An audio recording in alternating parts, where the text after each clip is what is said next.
Welcome into the Ravens Rundown, powered by Chat Sports. Tyler Jones here with you. So glad to have you with us on today's show. The latest Baltimore Ravens news and rumors, those involving Greg Roman. Could he be possibly headed to Stanford? We'll dive into that here in just a bit. Also, we have an injury update on Lamar Jackson. I have very good news on that front. We'll get to here in just a little while from right now. Before we do, Flock, I need you to stand up. I'm very curious. How long have you been a Baltimore Ravens fan? Whether it's a year, 10 years, 20 years, I don't care. We welcome everybody from everywhere when it comes to cheering on the Baltimore Ravens. Just very curious. A little survey time. Tell me how long you have been a member of the flock. We begin today discussing Greg Roman, the offensive coordinator for your Baltimore Ravens, and he might not be the OC for the Ravens much longer, as his name has come up for the Stanford head coach opening in the Pac-12 Conference. David Shaw, who is arguably the greatest coach in their history, went through a bit of a slump the last couple of years. He was forced to resign, and now that job is open. And with that, Greg Roman's name has popped up for this head coach opening, and Greg Roman previously was at Stanford many years ago as an offensive assistant. And then we found out from John Harbaugh this week that there have been talks. He confirmed that Greg Roman has gotten phone calls from Stanford. This is what Harbaugh had to say. Greg talked to me, said there's been some contact there. I think it's very preliminary right now. We have really great coaches. They're going to have opportunities. We try to encourage that and support that in any way we can. And that backs up the report that came out from Stuart Mandel of The Athletic, who said, a source to him, Stanford has talked to Baltimore Ravens OC Greg Roman about its coaching vacancy. Roman was on Jim Harbaugh's Stanford staff from 2009 to 2010. Not known how many other candidates are there at this time. So, interesting. Greg Roman for the Stanford job. Is that something you think he should take? Should he leave the Ravens and go take the Stanford job? If he does take the Stanford job with recruiting and the transfer portal and the early signing day, it's hard to imagine that he would be staying with this Ravens team through the end of the season. It would probably have to happen pretty quickly. Should he make the move and head to California and join the Stanford coaching staff, be their head coach? If you think he should, type Y for yes. If not, type in for no. You might get an ad break. If so, take advantage of it. Get your votes in. I'm very curious. Do you think Greg Roman should head to Stanford? If so, Y for yes, in for no. Now, Greg Roman has served as the OC for the Ravens since 2019, and we mentioned earlier that he was at Stanford back in 2009 through 2010 under Jim Harbaugh, the brother of Ravens head coach John Harbaugh, when he served as tight ends and offensive tackle coach there at Stanford. So there's where the connection to Stanford comes in.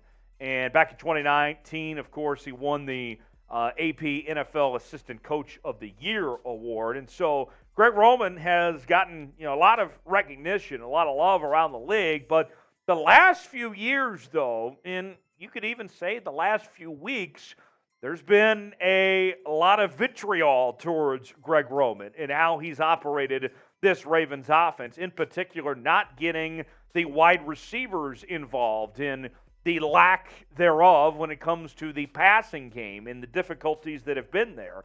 And when I check the comment section on these videos, folks, it seems like almost every day I see somebody is just hoping that the Ravens move on from Greg Roman. This might be your opportunity to get rid of Greg Roman without having to fire the guy. Let him take the head coaching job at Stanford. Now, before you get all happy about the idea of moving on from Greg Roman here, the numbers show that Greg Roman's done a fairly good job with this offense. This year, they have the 8th highest scoring offense in the league. Last year was a step back at 17th. 2020, they were 7th in the league. And then back in 2019, they had the number 1 ranked scoring offense in the NFL. So we've seen potential here. Greg Roman has done a good job, but things have been inconsistent here. So with that, what do you think? Would the Ravens be better off without Greg Roman here? Would this be addition by subtraction if he were to move on and leave for Stanford and a new offensive coordinator take place, even if he has to leave during the middle of the season? I think they would be fine without Greg Roman. Do you think they'd be fine without Greg Roman? Let me know in the comments section. If you agree with that statement, type T for true. If you disagree with that statement, type F for false. Let me know in the comments section if you think the Ravens would be fine or not without Greg Roman as the OC in Baltimore.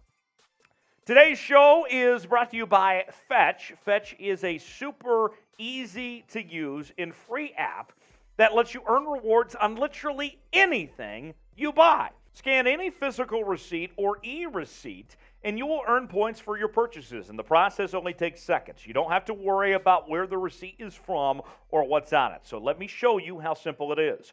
All you do is open up the Fetch app, press the orange camera button, and snap a photo of your receipt, then hit Submit, and you'll see the cat confetti pop showing that you've earned more reward points. It's a simple process. You can also click the e-receipt function to get rewarded for your Amazon purchases and other online shopping by syncing your email account. You can then redeem those points for gift cards at Amazon, Starbucks, or any of the hundreds of retailers and restaurants available.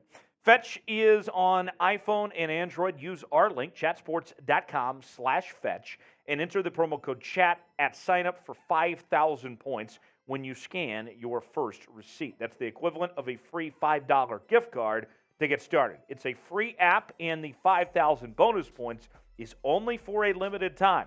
So get started now, chatsports.com/fetch, promo code CHAT. The link is also in the comments and the description of today's video.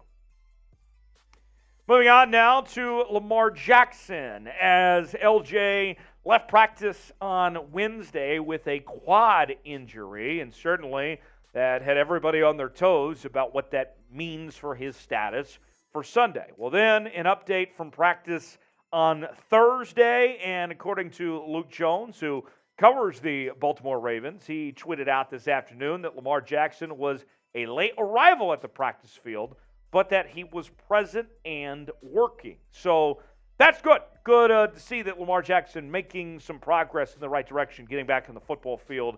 We'll see as far as what that means for Sunday goes necessarily. But it does add to a list of recent injuries and hiccups for Lamar Jackson here within the last couple of weeks. Quad injury this week. Last week we were talking about a hip injury. And then the week before that, there was an illness that Lamar was dealing with. Make that 3 straight practices now, 3 straight weeks where Lamar has missed practices due to an injury or an illness of some sort. So with that, seeing those things happen 3 weeks in a row, what's kind of your concern level right now with these injuries or illnesses, whatever you want to call them, for what Lamar's been going through here the last few weeks? Concerned about that? Let me know in the comment section. Scale it for me, 1 through 10, what your concern level is on that front right now. As always, daily Baltimore Ravens news and rumors coverage right here on the channel. Subscribe now so you never miss a moment here on the Ravens Rundown. Thanks for joining us.